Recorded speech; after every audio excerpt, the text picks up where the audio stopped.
എനിക്ക്. ഹല്ലേലൂയ. സ്തോത്രം, സ്തോത്രം, സ്തോത്രം. കേൾക്കാമോ? കേൾക്കാം പാസ്റ്റർ. ഓക്കെ. ഹല്ലേലൂയ. നമുക്ക് വീണ്ടും ഇന്ന് പുറപ്പാട് പുസ്തകം 1-ാം അധ്യായത്തിൻ്റെ 4-5 വാക്യങ്ങൾ വായിക്കാം. റെവലേഷൻ 1:4-5. യോഹന്നാൻ ആസിയയിലെ 7 സഭകൾക്കും എഴുതുന്നത്, ഇരിക്കുന്നവനും ഇരുന്നവനും വരുന്നവനുമായവങ്കിൽ നിന്ന് അവൻ്റെ സിംഹാസനത്തിന് മുമ്പിലുള്ള 7 ആത്മാക്കളുടെ പക്കൽ നിന്നും വിശ്വസ്ത സാക്ഷിയും മരിച്ചവരിൽ ആദിജാതനും ഭൂരാജാക്കന്മാർക്ക് അധിപതിയുമായ യേശുക്രിസ്തുവിങ്കിൽ നിന്നും നിങ്ങൾക്ക് കൃപയും സമാധാനവും ഉണ്ടാകട്ടെ. ഹല്ലേലൂയ. യോഹന്നാന് നമുക്കെല്ലാവർക്കും ആദ്യമേ തന്നെ കൃപയും സമാധാനവും ആശംസിക്കുകയാണ്. ഹല്ലേലൂയ. ഏഷ്യയിലെ 7 സഭകൾക്കാണ് യോഹന്നാന് ദൂത് എഴുതിയിരിക്കുന്നത്. ഹല്ലേലൂയ. ഏഷ്യയിലെ 7 സഭകളെന്ന് പറയുമ്പോൾ അത് ഏഷ്യ മൈനർ ആണ് ഉദ്ദേശിക്കുന്നത് എന്ന് നമുക്ക് മനസ്സിലാക്കാൻ കഴിയും. അന്ന് റോമൻ സാമ്രാജ്യത്തിൻ്റെ കീഴിലുള്ള ചില പ്രൊവിൻസുകളാണ് ഈ 7 സഭകൾ. ഈ ഏഷ്യ മൈനർ എന്ന് പറയുന്ന ഇന്നത്തെ തുർക്കി ആയിട്ട് കണക്കാക്കപ്പെടുന്നു. തുർക്കിയുടെ 97% ഏഷ്യൻ കോണ്ടിനെൻറ്റിൽ പെട്ടതാണ്. എന്നാൽ 3% അത് യൂറോപ്യൻ കോണ്ടിനെൻറ്റിൽ പെട്ടതാണ്. അതുകൊണ്ട് ഈ തുർക്കിയെ ഇപ്പോഴും, അല്ലെങ്കിൽ ഈ പ്രദേശത്ത് ഇപ്പോഴും ഏഷ്യ മൈനർ എന്ന് തന്നെയാണ് വിളിക്കുന്നത്. ഹല്ലേലൂയ. ഹല്ലേലൂയ. ഈ ദേശത്തുള്ള ഏഷ്യ മൈനറിലുള്ള 7 സഭകൾ, എഫെസോസ്, സ്മുർണ, പെർഗമോസ്, തുയത്തരെ, സർദീസ്, ഫിലദൽഫിയ, ലവദോക്യ എന്നീ 7 സഭകൾക്കാണ് യോഹന്നാൻ തൻ്റെ ദൂത് എഴുതിയിരിക്കുന്നത്. ഹല്ലേലൂയ. 7 എന്നത്, ഹല്ലേലൂയ, ഈ വെളിപ്പാട് പുസ്തകത്തിൽ പല സ്ഥലത്തും അതിന് അങ്ങനെ പരാമർശിച്ചിട്ടുണ്ട്. 7 എന്ന് ഏതാണ്ട് 54 പ്രാവശ്യം 7-നെ കുറിച്ച് പറഞ്ഞിട്ടുണ്ട്. 7 ചേർത്ത് പറഞ്ഞിട്ടുണ്ട്.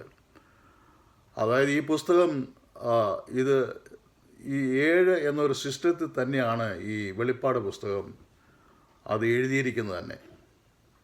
7 ലെറ്ററുകൾ, 7 ചർച്ചുകൾ, 7 സീലുകൾ, 7 ട്രംഫറ്റുകൾ, 7 വയൽസ് കലശം, 7 കാൻഡിൽ സ്റ്റിക്കുകൾ, 7 stars, 7 angels, 7 spirit, a lamp with 7 horn, 7 eyes, അതുപോലെ 7 ലാംപ്സ്, 7 തണ്ടർ, അതുപോലെ ഈ റെഡ് ഡ്രാഗൺ വിത്ത് 7 ഹെഡ്, അതുപോലെ ഈ സ്കാർലറ്റ് കളേർഡ് ബീസ്റ്റ് വിത്ത് 7 ഹെഡ്, 7 മൗണ്ടൻ. അങ്ങനെ 7 എന്നുള്ള ഒരുപാട് പരാമർശങ്ങൾ 54 പ്രാവശ്യം 7 എന്ന് അതിൽ പരാമർശിച്ചായിട്ട് നമുക്ക് കാണാം.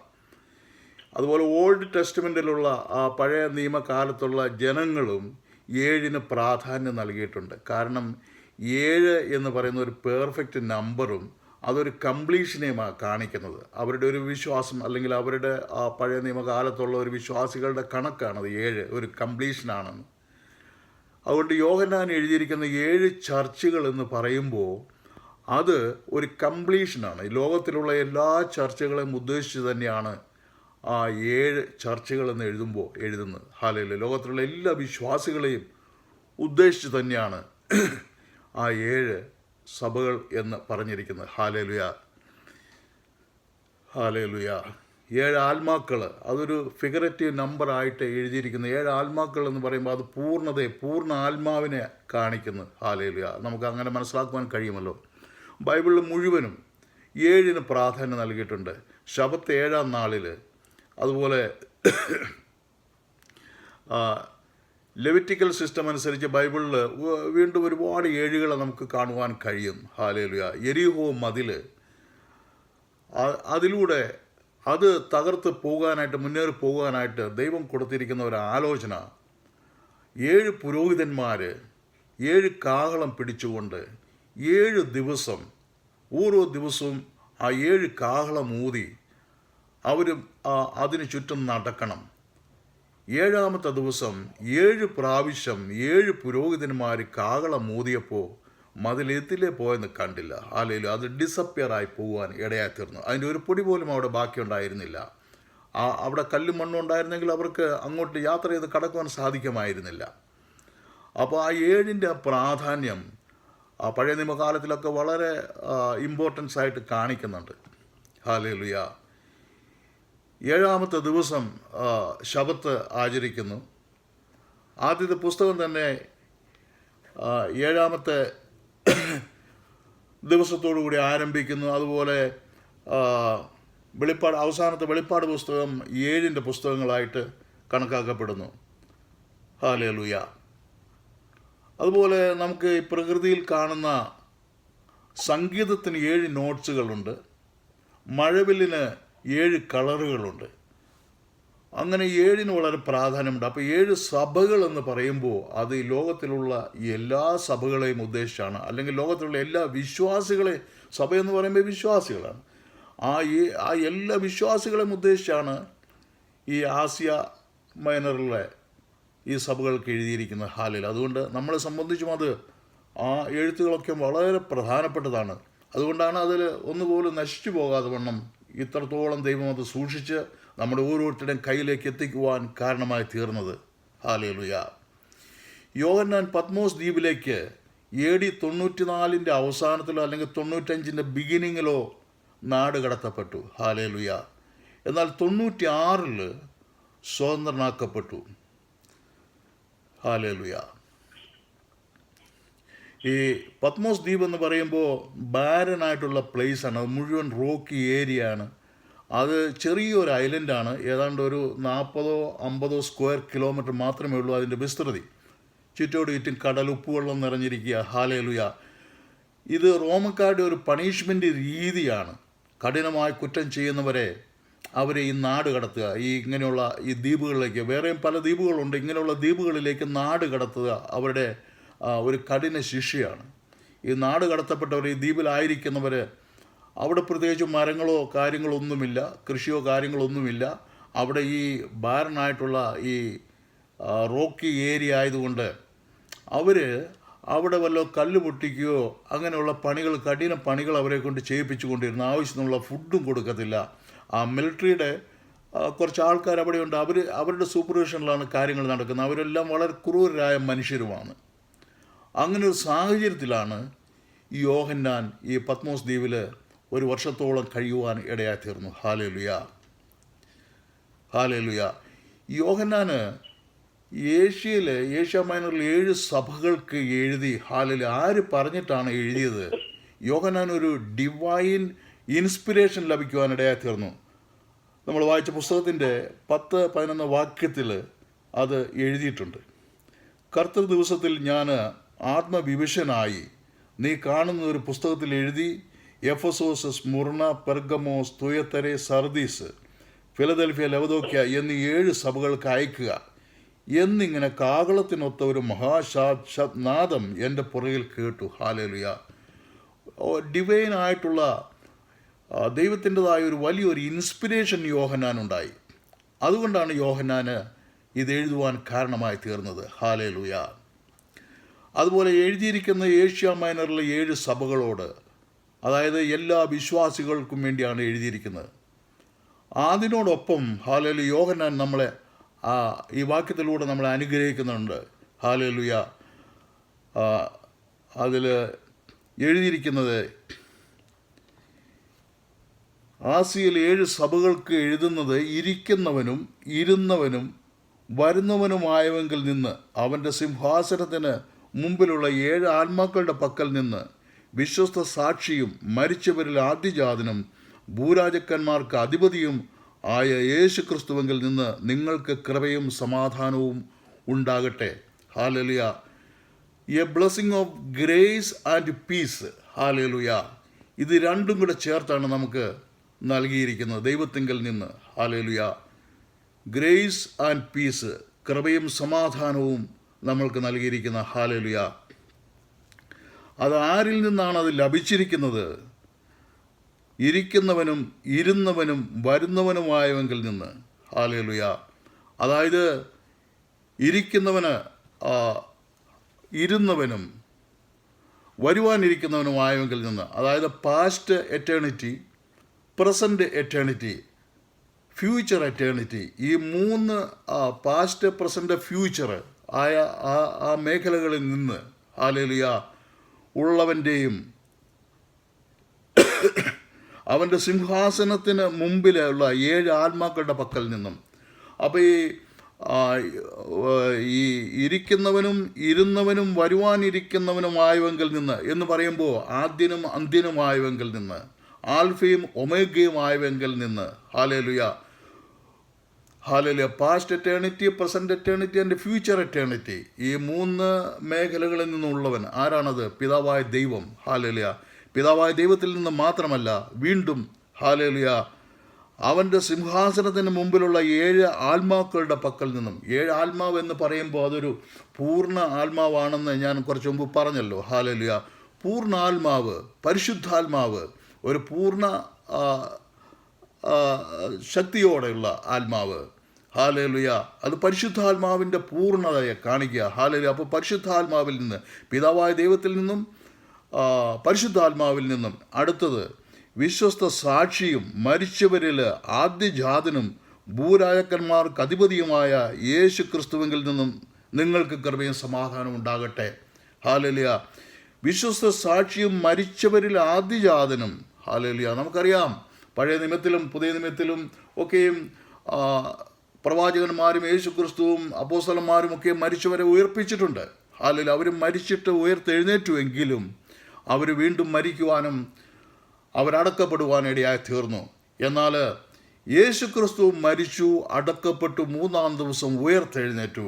അവൻ ഇന്നോളം ജീവിച്ചിരിക്കുന്നത് കൊണ്ട് ഹല്ലേലൂയ അവൻ മരിച്ചവരിൽ ആദ്യജാതനാണ്. അപ്പോൾ ക്രിസ്തുവിൽ നിന്നും ഉള്ള കൃപയും സമാധാനവും നമ്മൾക്ക് ലഭിച്ചിരിക്കുകയാണ്. ആരൊക്കെ നിന്നാണ്? പിതാവിൽ നിന്ന്, പുത്രനിൽ നിന്ന്, പരിശുദ്ധാത്മാവിൽ നിന്ന് കൃപയും സമാധാനവും നിങ്ങൾക്കുണ്ടാകട്ടെ എന്ന് ഇവിടെ യോഹന്നാൻ നമ്മളെ ആശംസിച്ചിരിക്കുക. ഹല്ലേലൂയ. ഭൂരാജാക്കന്മാരിൽ അധിപതിയായ യേശു ക്രിസ്തു. ഹല്ലേലൂയ. സങ്കീർത്തനം 2:9 വാക്യത്തിൽ അത് എഴുതിയിട്ടുണ്ട്. ഹല്ലേലൂയ.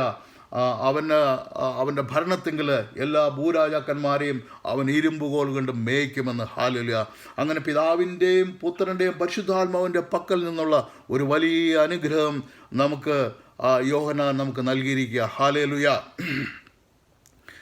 ഇത് ഒരു 3-fold ബ്ലെസ്സിങ് ആണ് ഇവിടെ നമുക്ക് ലഭിച്ചിരിക്കുന്നത്. ഹല്ലേലൂയ. ആദ്യം ഒരു 3-fold ബ്ലെസ്സിങ് നമുക്ക് തന്നിട്ടുണ്ട്. അത് അതിൻ്റെ 3-ാം വാക്യത്തിൽ ഈ പ്രവചനത്തിൻ്റെ വാക്കുകൾ വായിച്ച് കേൾപ്പിക്കുന്നവനും ഈ പ്രവചനത്തിൻ്റെ വാക്കുകളെ വായിച്ച് കേൾക്കുന്നവരും അതിൽ എഴുതിയിരിക്കുന്നത് പ്രമാണിക്കുന്നവരും ഭാഗ്യവാന്മാർ. ഹല്ലേലൂയ. അപ്പോൾ ഇത് രണ്ടാമത്തെ ഒരു 3-fold ബ്ലെസ്സിങ് ആണ് നമുക്ക് ലഭിച്ചിരിക്കുന്നത്. ഹല്ലേലൂയ. അങ്ങനെ ഈ വെളിപ്പാട് പുസ്തകത്തിൽ ഒരുപാട് ബ്ലെസ്സിങ് ഇതിനകത്ത് കിടപ്പുണ്ട്. ബ്ലെസ്സിങ്ങും ഗ്രേസും തമ്മിൽ ഒത്തിരി വ്യത്യാസമുണ്ട്. ഗ്രേസ് എന്ന് പറയുമ്പോൾ അത് വ്യത്യസ്തമാണ്. ബ്ലെസ്സിങ് എന്ന് പറഞ്ഞാൽ അതൊരു അനുഗ്രഹമാണ്. നമ്മൾ ഇന്നലെ നമ്മുടെ പാസ്റ്ററിലൂടെ നമ്മൾ കേട്ടതുപോലെ അക്സയ്ക്ക് ഒരു ബ്ലെസ്സിങ്, ഒരു അനുഗ്രഹം തൻ്റെ പിതാവായ കലേബ് കൊടുക്കുവാൻ ഇടയായി തീർന്നു. അത് ഒരു നന്മയാണ്. ഹല്ലേലൂയ. നമുക്കും അനുഗ്രഹം പല രീതിയിൽ നമുക്ക് അനുഗ്രഹം ലഭിക്കുന്നുണ്ട്. ആ അനുഗ്രഹം ഒരുപക്ഷെ നമ്മുടെ രോഗങ്ങൾ സൗഖ്യമാകുന്ന ഒരു അനുഗ്രഹമായിരിക്കാം, അല്ലെങ്കിൽ നമ്മുടെ കുഞ്ഞുങ്ങൾക്കൊരു നന്മ, നല്ല ജോലികൾ ലഭിക്കുന്നത് ഒക്കെ ഒരു അനുഗ്രഹമാണ്. അതുപോലെ ഹല്ലേലൂയ മറ്റുള്ള രീതിയിലുള്ള ആത്മീയമായ വർധന, ഇതെല്ലാം ഒരു അനുഗ്രഹമാണ്. ഹല്ലേലൂയ. എന്നാൽ ഗ്രേസ് എന്ന് പറയുമ്പോൾ കുറച്ചും കൂടെ വ്യത്യാസമുണ്ട്. ഹല്ലേലൂയ. ഹല്ലേലൂയ. ഈ വാക്യത്തോടനുബന്ധിച്ച്, അതായത് ഈ വെളിപ്പാട് പുസ്തകത്തിൻ്റെ 1-ാം അധ്യായത്തിൻ്റെ 4-5 വാക്യത്തോടനുബന്ധിച്ച് 2 പാരബിൾസ് യേശുക്രിസ്തു മത്തായിയുടെ സുവിശേഷത്തിൽ 25-ാം അധ്യായത്തിൻ്റെ 1 മുതൽ 30 വരെയുള്ള വാക്യത്തിൽ പറഞ്ഞിട്ടുണ്ട്. അത് 25-ാം അധ്യായത്തിൻ്റെ 1 മുതൽ 13 വരെയുള്ള വാക്യത്തിൽ പറഞ്ഞിരിക്കുന്ന ഉപമ 10 കന്യകമാർ മണവാളനെ വരവേൽക്കുവാൻ വിളക്കുമായി പോകുന്നു. ഹല്ലേലൂയ. എന്നാൽ കുറച്ച് കഴിഞ്ഞപ്പോൾ മണവാളൻ വരുവാൻ താമസിക്കുന്നുവെന്ന് കണ്ടു കഴിഞ്ഞപ്പോൾ അവർ വിളക്കണച്ച് കിടക്കുവാൻ തുടങ്ങി. അവർ ഉറങ്ങിപ്പോയി. അവർ ഉറങ്ങുന്ന സമയത്ത് വീണ്ടും വലിയ ശബ്ദത്തോടുകൂടി മണവാളൻ വരുന്നു എന്ന ശബ്ദം കേട്ടു. അവർ എഴുന്നേറ്റു. 10 പേരും എഴുന്നേറ്റു. അതിൽ 5 പേര് വിളക്കിനോടൊപ്പം എണ്ണ കരുതിയിരുന്നു. അതുകൊണ്ട് അവർ വീണ്ടും വിളക്ക് തെളിക്കുവാൻ ഇടയായിത്തീർന്നു. എന്നാൽ മറ്റ് 5 പേർക്ക് അവർ എണ്ണ കരുതിയിട്ടുണ്ടായിരുന്നില്ല. അതുകൊണ്ട് അവർ എണ്ണ ഉണ്ടായിരുന്നവരോട് ചോദിച്ചു, ഞങ്ങൾക്കും കൂടെ ഒരല്പം എണ്ണ തരണമേ. അവർ പറഞ്ഞു, ഞങ്ങളുടെ എണ്ണ നിങ്ങൾക്ക് തന്നാൽ നിങ്ങൾക്കും പോരാതെ വരും. അതുകൊണ്ട് നിങ്ങൾ പോയി എണ്ണ വിൽക്കുന്നവരുടെ അടുത്ത് പോയി വാങ്ങിക്കുവിനെന്ന് പറഞ്ഞു. അവർ എണ്ണ വാങ്ങുവാൻ പോയപ്പോൾ മണവാളൻ വന്നു. വിളക്ക് തെളിച്ചു നിന്ന കന്യകമാരുമായി മണവാളൻ മണിയറയ്ക്ക് കയറുവാനും ഇടയായിത്തീർന്നു. കർത്താവിൻ്റെ വരവിനെക്കുറിച്ചുള്ള ഒരു വെളിപ്പാടാണ് അവിടെ തന്നിരിക്കുന്നത്. ഹല്ലേലൂയ. കർത്താവ് ഈ 10 കന്യകമാരും ഹല്ലേലൂയ അവർ ആ നിമിഷം വരെയും, മണവാളം വരുന്ന ഏതാണ്ട് ആ നിമിഷം വരെയും അവർ വളരെ ശ്രദ്ധയുള്ളവരും അവർ വളരെ കരുതലുള്ളവരുമായിരുന്നു. എന്നാൽ ആ മണവാളൻ വന്ന സമയത്ത് ഈ 5 പേരുടെ കയ്യിൽ എണ്ണയില്ലാതെ പോയതുകൊണ്ട് അവർ തള്ളപ്പെടുവാൻ ഇടയായിത്തീർന്നു. ഇത് എല്ലാ സഭകൾക്കും എല്ലാ വിശ്വാസികൾക്കുമുള്ള ഒരു മുന്നറിയിപ്പാണ്. ഹല്ലേലൂയ. ഏത് സമയത്തും നമ്മൾ ഉണർന്നും പ്രാർത്ഥിച്ചും കൊണ്ട് ഇരിക്കണം. ഹല്ലേലൂയ. നമ്മൾ രക്ഷിക്കപ്പെട്ടു. ഇന്ന് പലരും വിചാരിക്കുന്നുണ്ട്, രക്ഷിക്കപ്പെട്ടു എന്ന് വിചാരിച്ചു കഴിഞ്ഞാൽ ബാക്കി എല്ലാ കാര്യവും പൂർത്തിയായി, ഇനി നമ്മൾ സ്വർഗത്തിലേക്ക് അങ്ങ് പോകും എന്നൊരു ധാരണയുള്ള പലരും ഉണ്ട്. നമ്മുടെ ഇവിടങ്ങളിൽ ഉള്ളവർ കുറച്ചും കൂടി ഒരു ബോധമുള്ളത് കൊണ്ട് അവരങ്ങനെ ചിന്തിക്കുകയില്ലായിരിക്കാം. അവർ കൂടുതൽ വചനങ്ങൾ കേൾക്കുന്നത് കൊണ്ടും പഠിക്കുന്നത് കൊണ്ടും ഒക്കെ അവർക്കങ്ങനെ ചിന്തിക്കുക. എന്നാൽ നാട്ടിൽ അനേകരുണ്ട്, എനിക്ക് അങ്ങനെയുള്ള പലരെയും കാണുവാനും സംസാരിക്കാനും ഇടയായി തീർന്നിട്ടുണ്ട്. അവർ വിചാരിക്കുന്നത് ഒരിക്കൽ രക്ഷിക്കപ്പെട്ട് കഴിഞ്ഞാൽ പിന്നെ കർത്താവിൻ്റെ വരവെങ്കിൽ അങ്ങ് എടുക്കപ്പെടും എന്നുള്ളതാണ്. അത് ഈ 5 തഴയപ്പെട്ട കന്യകമാരുടെ ഉദാഹരണം പോലെയാണത്. ഹല്ലേലൂയ. നമ്മൾ ഈ 5 കന്യകമാർ അവർ ഈ മണവാളൻ വരുന്നതിന് ഏതാണ്ട് നിമിഷം വരെയും അവർ ഉറക്കം വിളിച്ച് അവർ വിളക്കം തെളിച്ച് കാത്തിരുന്നു. എന്നാൽ അവരുടെ മണവാളൻ വന്നപ്പോൾ എണ്ണയില്ലാതെയായി പോയതുപോലെ. ഹല്ലേലൂയ. ഇതൊരിക്കൽ രക്ഷിക്കപ്പെട്ടാൽ നമ്മൾ സ്വർഗത്തിലേക്ക് എടുക്കപ്പെടുകയില്ല. നമ്മൾ എല്ലാ സഭകളും എല്ലാ വിശ്വാസികളും വളരെ ശ്രദ്ധാപൂർവം ഈ ദൈവവചനങ്ങളിൽ ശ്രദ്ധയുള്ളവരും ദൈവവചനം വായിക്കുന്നവരും ആരാധനാലയത്തിൽ പോകുന്നവരും ദൈവത്തെ സ്തുതിക്കുന്നവരും ആരാധിക്കുന്നവരും ആയിത്തീരണം. അങ്ങനെയുള്ളവർക്ക് മാത്രമേ സ്വർഗരാജ്യത്തിലേക്ക് ദൈവത്തിൻ്റെ വരവെങ്കിൽ, കർത്താവായ യേശുക്രിസ്തുവിൻ്റെ വരവെങ്കിൽ എടുക്കപ്പെടുവാൻ കഴിയുള്ളൂ എന്നാണ്. ഹല്ലേലൂയ. അത് ഈ സഭയ്ക്കുള്ള ഒരു മുന്നറിയിപ്പാണ്. യോഹന്നാൻ പറഞ്ഞ വാക്യങ്ങളോട് ഏതാണ്ട് സദൃശ്യമുള്ള വാക്യങ്ങളാണ് ഇതും. ഹല്ലേലൂയ. ഇനി രണ്ടാമത്തെ പാരബിൾ അതിനകത്ത് പറഞ്ഞിരിക്കുന്നത്, ഒരു യജമാനൻ വിദേശത്തേക്ക് പോയപ്പോൾ അദ്ദേഹം ഒരാൾക്ക് 5 താലന്തും മറ്റൊരാൾക്ക് 2 താലന്തും മറ്റൊരാൾക്ക് 1 താലന്തും കൊടുത്തിട്ട്, നിങ്ങൾ വ്യാപാരം ചെയ്യുവിന്, ഞാൻ തിരിച്ചു വന്നിട്ട് വാങ്ങിച്ചോളാം എന്ന് പറഞ്ഞ് അവർക്ക് താലന്തുകളെ കൊടുത്തിട്ട് പോയി. ഹല്ലേലൂയ. ഹല്ലേലൂയ. ഒരു സഭയിലെ ശുശ്രൂഷകന് ഇതുപോലെ ഹല്ലേലൂയ, അദ്ദേഹം ലോകത്തെല്ലായിടത്തും സുവിശേഷം പറയുന്ന ഒരു സുവിശേഷകനായിരുന്നു എന്ന് കരുതുക. ഹല്ലേലൂയ. അദ്ദേഹം ഇതുപോലെ സഭയിൽ നിന്നും ഒരു 5-6 മാസത്തേക്ക് മാറി നിൽക്കേണ്ടതായി വന്നു. ചില ആഫ്രിക്കൻ കൺട്രീസിലേക്കൊക്കെ പോകേണ്ടതായി വന്നപ്പോൾ ആ സഭയിൽ ഒരുപാട് സമർത്ഥരായ ആൾക്കാരുണ്ടായിരുന്നു, സമർത്ഥരായ പാസ്റ്റർമാരുണ്ടായിരുന്നു വേറെയും. ഹല്ലേലൂയ. എന്നാൽ ഈ സുവിശേഷകന് ഈ വ്യക്തി ഹല്ലേലൂയ, സഭയുടെ തലവനായിരുന്ന ഈ വ്യക്തി ഹല്ലേലൂയ, അതിനകത്തുനിന്ന് 3 പേരെ മാറ്റി നിർത്തി. അദ്ദേഹത്തിൻ്റെ മനസ്സിൽ ദൈവം കൊടുത്ത ഒരു ചിന്ത അനുസരിച്ച് അദ്ദേഹം ഒരു 3 പേരെ മാറ്റി നിർത്തി. അതിൽ ഒരാളോട് പറഞ്ഞു, ഞാൻ 6 മാസത്തേക്ക് ഇവിടെ കാണുകയില്ല, അതുകൊണ്ട് താങ്കൾ ഈ സമയങ്ങളിൽ ഞായറാഴ്ച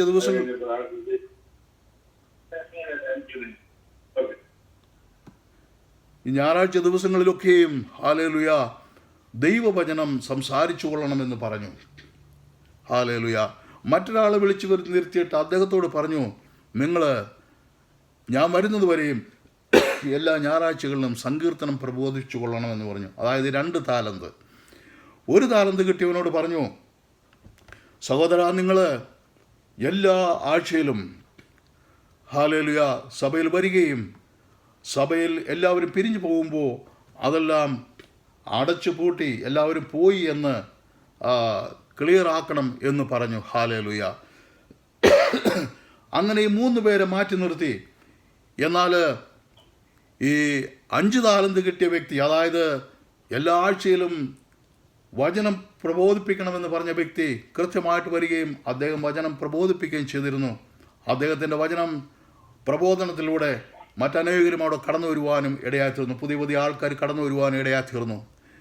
രണ്ടാമത്തെ വ്യക്തി ഹാലേലൂയ സങ്കീർത്തനം പ്രബോധിപ്പിക്കണമെന്ന് പറഞ്ഞ വ്യക്തി, അദ്ദേഹവും എല്ലാ ആഴ്ചയിലും കടന്നു വന്ന് സങ്കീർത്തനം പ്രബോധിപ്പിക്കുവാനും ഇടയായിത്തീർന്നു.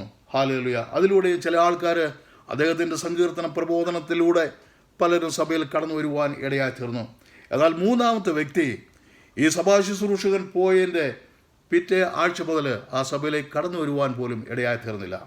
ഒടുവിൽ സഭാ ശുശ്രൂഷകൻ വന്ന് കണക്കുകൾ ചോദിച്ചപ്പോൾ, യജമാനൻ വന്ന് താൻ കൊടുത്ത താലന്തുകളെ ചോദിച്ചപ്പോൾ 5 താലന്ത് കിട്ടിയവന് 5 കൊണ്ട് കൊടുത്തു, 2 താലന്ത് കിട്ടിയവന് 2 കൊണ്ട് കൊടുത്തു.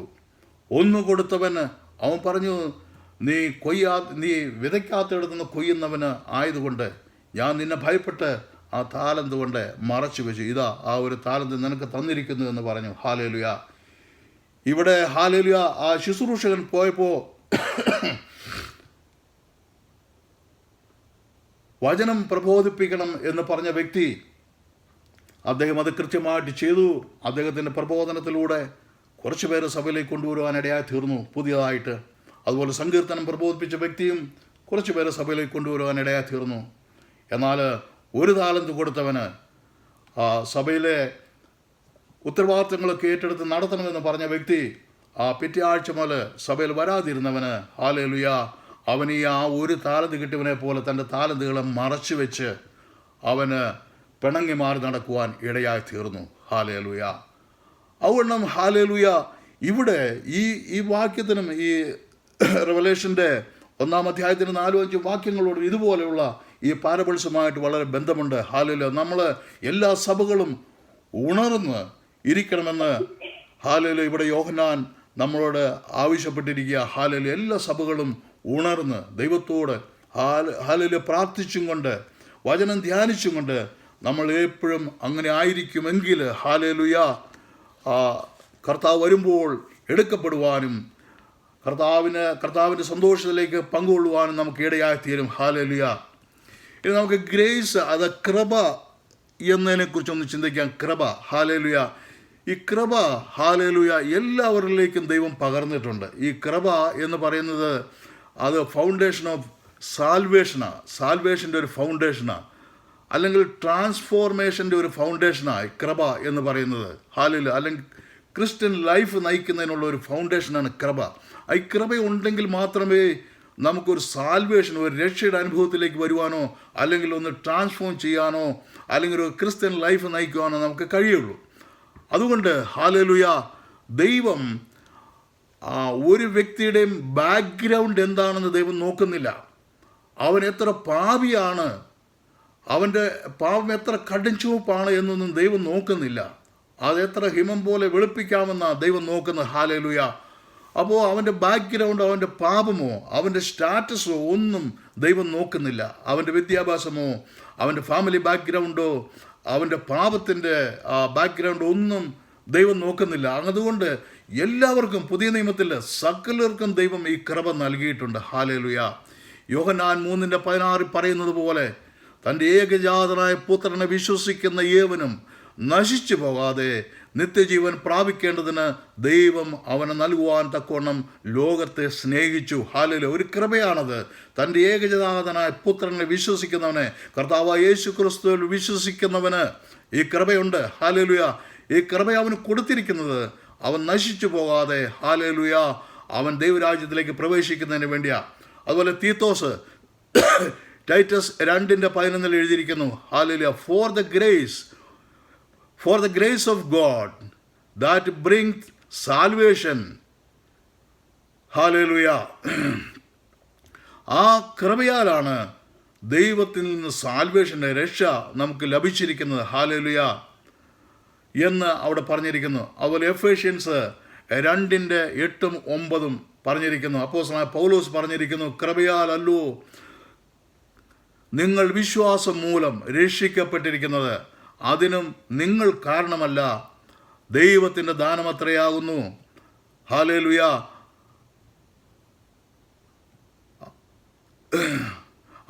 ആരും പ്രശംസിക്കാതിരിക്കുവാൻ പ്രവൃത്തികളും അതിന് കാരണമായില്ല. ഹല്ലേലൂയ. കൃപയാലല്ലോ നിങ്ങൾ വിശ്വാസം മൂലം രക്ഷിക്കപ്പെട്ടിരിക്കുന്നത്, അതിന് നിങ്ങൾ കാരണമല്ല. ദൈവത്തിൻ്റെ ദാനമത്രേ ആകുന്നു. ഹല്ലേലൂയ. ആരും പ്രശംസിക്കാതിരിപ്പാൻ പ്രവൃത്തികളും കാരണമല്ല. കൃപയാലല്ലോ നിങ്ങൾ വിശ്വാസം മൂലം രക്ഷിക്കപ്പെട്ടിരിക്കുന്നത്. നിങ്ങളുടെ വിശ്വാസമാണ് നിങ്ങളെ രക്ഷിച്ച. പക്ഷേ ആ വിശ്വാസം കൊണ്ട് മാത്രം രക്ഷിക്കപ്പെടുകയില്ല. യേശുക്രിസ്തുവിലുള്ള വിശ്വാസം കൊണ്ട് മാത്രമല്ല, യേശുക്രിസ്തുവിൽ നിങ്ങൾ വിശ്വസിക്കുമ്പോൾ കൃപ നിങ്ങളുടെ മേൽ വരും. അങ്ങനെ ആ കൃപയാലല്ലോ, അല്ലാതെ വിശ്വാസം മൂലം മാത്രമല്ല രക്ഷിക്കപ്പെട്ടിരിക്കുന്നത്. അതുപോലെ പലർക്കും ഒരു ധാരണയുണ്ട്, ധർമ്മ പ്രവൃത്തികൾ ചെയ്താൽ ഹല്ലേലൂയ ദൈവത്തിൻ്റെ കൃപ ലഭിക്കുമെന്ന്. ഒരിക്കലും ലഭിക്കുകയില്ല. കാരണം നിങ്ങളുടെ കൃപയാലല്ല, നിങ്ങളുടെ പ്രവൃത്തിയാലല്ല നിങ്ങൾക്ക് കൃപ ലഭിച്ചിരിക്കുന്നത് എന്നാണ് ഇവിടെ വേദപുസ്തകം പറഞ്ഞിരിക്കുന്നത്. ഹല്ലേലൂയ. ആരും പ്രശംസിക്കാതിരിപ്പാൻ പ്രവൃത്തികളും കാരണമല്ല. ഹല്ലേലൂയ. കൃപ ലഭിച്ചതിന് കാരണം പ്രവൃത്തികൾ കാരണമല്ല. കൃപ ലഭിച്ച ശേഷം, സാൽവേഷൻ നിങ്ങൾ പ്രാപിച്ച ശേഷം, രക്ഷിക്കപ്പെട്ട ശേഷം നിങ്ങൾ പ്രവൃത്തി ചെയ്യുക. നിങ്ങൾ സഹായിക്കുന്നവരെ സഹായിക്കുക, ജയിലിൽ കിടക്കുന്നവരെ സന്ദർശിക്കുക, ആശുപത്രിയിൽ കിടക്കുന്നവരെ സന്ദർശിക്കുക, രോഗികളെ പോയി കാണുക, ലോകം മുഴുവൻ സുവിശേഷം അറിയിക്കുക. ഇതൊക്കെ നിങ്ങൾക്ക് ചെയ്യാം. എപ്പോൾ? കൃപ ലഭിച്ച ശേഷം. ഹല്ലേലൂയ. സാൽവേഷൻ ലഭിച്ച ശേഷം ഹല്ലേലൂയ ചെയ്യുവാൻ കഴിയും. ഹല്ലേലൂയ. ക്രിസ്തുവിലുള്ള വിശ്വാസം ഈ കൃപ ലഭിക്കുവാൻ കാരണമായി. ഹല്ലേലൂയ. അതും ഹല്ലേലൂയ നമ്മൾ രക്ഷയുടെ അനുഭവത്തിലേക്ക് വരേണ്ടതിനാണ് ഈ കൃപ ലഭിച്ചിരിക്കുന്നത് മെയിനായിട്ടും. അപ്പോൾ കൃപയുടെ ഫൗണ്ടേഷൻ, സാൽവേഷൻ്റെ ഫൗണ്ടേഷൻ എന്ന് പറയുന്ന കൃപയാണ്, ദൈവത്തിൻ്റെ കൃപ. ദൈവത്തിൻ്റെ കൃപയുണ്ടെങ്കിൽ മാത്രമേ രക്ഷിക്കപ്പെടുവാൻ കഴിയുള്ളൂ. നമ്മൾ രക്ഷിക്കപ്പെട്ട് എന്ന് പറയുന്ന നമുക്കെല്ലാവർക്കും ആ ദൈവത്തിൻ്റെ കൃപ ലഭിച്ചവരാ. ഹല്ലേലൂയ. ആ ദൈവത്തിൻ്റെ കൃപ ലഭിച്ചതുകൊണ്ട് മാത്രമാണ് നമ്മൾ രക്ഷയുടെ അനുഭവത്തിലേക്ക് വരുവാൻ നമുക്ക് കഴിഞ്ഞിരിക്കുന്നത്. ഹല്ലേലൂയ. ഇതിന് ഒരു എവിഡൻസ് കൂടി വേദപുസ്തകത്തിൽ കിടപ്പുണ്ട്. 1 തിമോത്തി 13-14 വാക്യങ്ങൾ. ഹല്ലേലൂയ. മുമ്പേ പൗലോസ് പറയുന്നു, മുമ്പേ ഞാൻ ദൂഷകനും ഉപദ്രവിയും നിഷ്ഠൂരനും ആയിരുന്നു. ഹല്ലേലൂയ. എന്നാൽ കർത്താവിൻ്റെ കൃപ ലഭിച്ച ശേഷം ഞാൻ അങ്ങനെയല്ല. ഹല്ലേലൂയ. പൗലോസ് 1 തിമോത്തി അതിൻ്റെ 13-14 വാക്യങ്ങളിൽ പറയുന്നത്, ഹല്ലേലൂയ, ഞാൻ മുമ്പേ ദൂഷകനും ഉപദ്രവിയും നിഷ്ഠൂരനുമൊക്കെ ആയിരുന്നു, എന്നാൽ കർത്താവിൻ്റെ കൃപ ലഭിച്ച ശേഷം എനിക്ക് മാറ്റം സംഭവിക്കുവാൻ ഇടയായി തീർന്നു. പൗലോസിനും ആ കൃപ ലഭിച്ചു. ഹല്ലേലൂയ. അതുകൊണ്ടാണ് പൗലോസ് രക്ഷിക്കപ്പെടുവാൻ ഇടയായി തീർന്നത്. ഇല്ലെങ്കിൽ അങ്ങനെ അങ്ങനെ മറ്റുള്ളവരെ കൊലവിളിച്ച് നടന്നിരുന്ന ഒരു വ്യക്തിക്ക് രക്ഷയുടെ അനുഭവത്തിലേക്ക് വരുവാൻ കഴിയില്ല. കർത്താവിൻ്റെ കൃപ ലഭിച്ചതുകൊണ്ട്. ഹല്ലേലൂയ. ഇനി 2 കൊരിന്ത്യർ 12:9 പറയുന്നു, അവൻ എന്നോട്, എൻ്റെ കൃപ നിനക്ക് മതി, എൻ്റെ ശക്തി ബലഹീനതയിൽ തികഞ്ഞു വരുന്നു. ഹല്ലേലൂയ.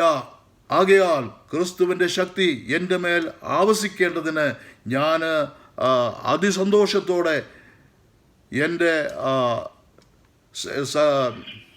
എൻ്റെ ബലഹീനതകൾ ഞാൻ പ്രശംസിക്കുന്നു. ഹല്ലേലൂയ. പൗലോസ് പറയുന്നു, എൻ്റെ ബലഹീനതകൾ ഞാൻ പ്രശംസിക്കുന്നത് എന്തുകൊണ്ടാണ്? കർത്താവിൻ്റെ കൃപ എന്നിലേക്ക് വരേണ്ടതിന്. എൻ്റെ കൃപ നിനക്ക് മതി. പൗലോസ് രോഗിയായിരുന്നു, മലേറിയ ആയിരുന്നു എന്ന് പറയുന്നു, അറിയില്ല. ഹല്ലേലൂയ. അതുപോലെ സാത്താൻ്റെ ഒരു കുന്തമുണ്ടായിരുന്നു എന്ന് വേദപുസ്തകത്തിൽ എഴുതിയിരിക്കുന്നു. അത് ഏതെങ്കിലും തരത്തിലുള്ള കഠിനമായ രോഗങ്ങളോ എന്തെങ്കിലും ബുദ്ധിമുട്ടുകളോ പ്രയാസങ്ങളോ ആയിരിക്കാം. അപ്രകാരം പ്രയാസം വന്നപ്പോൾ പൗലോസ് കരഞ്ഞ് നിലവിളിച്ച് ദൈവത്തോട് പറഞ്ഞു, കർത്താവേ, എനിക്കിതിൽ നിന്നൊരു വിടുതൽ തരണമേ എന്ന് പറഞ്ഞപ്പോൾ, പ്രാർത്ഥിച്ചപ്പോൾ, യാചിച്ചപ്പോൾ ദൈവം പറഞ്ഞതാണ്, എൻ്റെ കൃപ നിനക്ക് മതി, എൻ്റെ കൃപ നിൻ്റെ ബലഹീനതയിൽ തികഞ്ഞു വരുന്നു. ഹല്ലേലൂയ എന്ന് പൗലോസിനോട് പറഞ്ഞു. അതുകൊണ്ട് പൗലോസ് കഷ്ടത വരുമ്പോൾ, പ്രയാസങ്ങൾ വരുമ്പോൾ അതിസന്തോഷത്തോടെ അവൻ്റെ ബലഹീനതകളെ പ്രശംസിക്കുക. കാരണം കർത്താവിൻ്റെ കൃപ വർദ്ധിച്ചു വരേണ്ടതിന് വേണ്ടി. ഹല്ലേലൂയ. നമ്മൾക്കെല്ലാവർക്കും കൃപ ലഭിച്ചവരാണ്.